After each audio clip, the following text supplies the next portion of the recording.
అందరికీ నమస్కారము. నా పేరు రావుబా గంగాధర్, సాలూరా మండల్, మందర్న విలేజు. నేను మందర్న గ్రామంలో 2018 నుండి 2023 వరకు సర్పంచ్గా బాధ్యతలు నిర్వహించడం జరిగింది. అయితే మా గ్రామంలో ప్రజలు నన్ను ఎలక్షన్లో మంచి మెజారిటీతో గెలిపించడం జరిగింది. వాళ్ళ సహకారంతో నేను గ్రామంలో అనేక అభివృద్ధులు చేయడం జరిగింది. అభివృద్ధి పనులు మరి సీసీ రోడ్లు కావచ్చు, నా గ్రామంలో ఒక 40 లక్షల సీసీ రోడ్లు వేయడం జరిగింది. మరి అట్లాగే డ్రైన్లో ఒక 20 లక్షల డ్రైన్లు వేయడం జరిగింది. మరి అట్లాగే పెన్షన్లు కానీ, రేషన్ కార్డులు కానీ, మరి వైకుంఠధామం కానీ, డంపింగ్ యార్డు కానీ, మరి మన ఊరు మన బడి ఈ స్కూల్లో 30 లక్షల వరకు కూడా ఈ స్కూల్కు ఒక విద్యాలయంలాగా ఒక దేవాలయంలాగా ఈ స్కూల్ కూడా చేయడం జరిగింది. మరి అట్లాగే ఈ స్కూల్లో ఒక సరస్వతి మందిరం కూడా చిన్నది ఏర్పాటు చేయడం జరిగింది.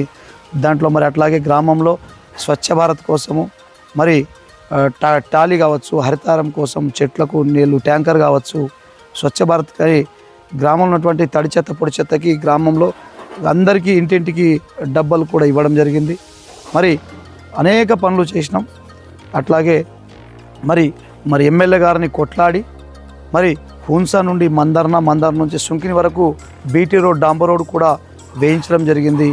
మరి అట్లాగే గ్రామ పంచాయతీ దగ్గర ఒక పెద్ద గ్రామం ఉన్నటువంటి మురికి కుంట గ్రామంలో ఉన్నటువంటి మురికి నీరన్నీ అక్కడ జమ అవుతుండే. ఆ మురికి కుంటని ఒక 400 ట్రిప్పులు భర్తేసి అది కూడా పూడ్చడం జరిగింది. మరి అట్లాగే నా గ్రామంలో వాటర్ సమస్య ఉంటే నేను సర్పంచ్గా బాధ్యత ఉన్నప్పుడు 9 బోర్లు వేయించడం జరిగింది. మరి అనేక సమస్యలు, పైప్ లైన్లు కావచ్చు, హరితారం కావచ్చు, అన్నీ చేయడం జరిగింది. మరి అట్లాగే ఇప్పుడు రిజర్వేషన్ ప్రకారము మా భార్యకి రిజర్వేషన్ పోటీలో బరిలో ఉన్నాం కాబట్టి గ్రామం ఉన్నటువంటి ప్రజలు తప్పకుండా నన్ను ఆశీర్వదించి మరి అనేక పనులు ఏవైతే ఇంకా కొన్ని పెండింగ్స్ ఉన్నాయో, సీసీ రోడ్లు కావచ్చు, డ్రైన్లు కావచ్చు, కొన్ని పేదవారి కొన్ని సమస్యలు ఉన్నాయి. అవి మరి పెండింగ్ ఉన్నటువంటి సమస్యలు నేను చేయాలని నాకు కోరిక ఉంది. కాబట్టి ఇప్పుడు తప్పకుండా గ్రామం ఉన్నటువంటి ప్రజలందరూ నాకు మంచి మెజార్టీతో గెలిపిస్తారని కోరుకుంటూ, మా మందర్న గ్రామంలో ప్రజలకు తెలుసు నేను చేసినటువంటి సేవ.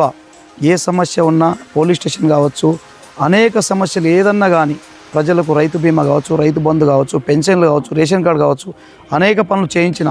దాంట్లో ఎటువంటి కూడా పేదవారిది ₹1 కూడా తీసుకోకుండా నేను సొంతంగా నా పెట్రోలు బండి తీసుకుపోయి వాళ్ళకు సహకరించి నేను సేవలు అందించిన.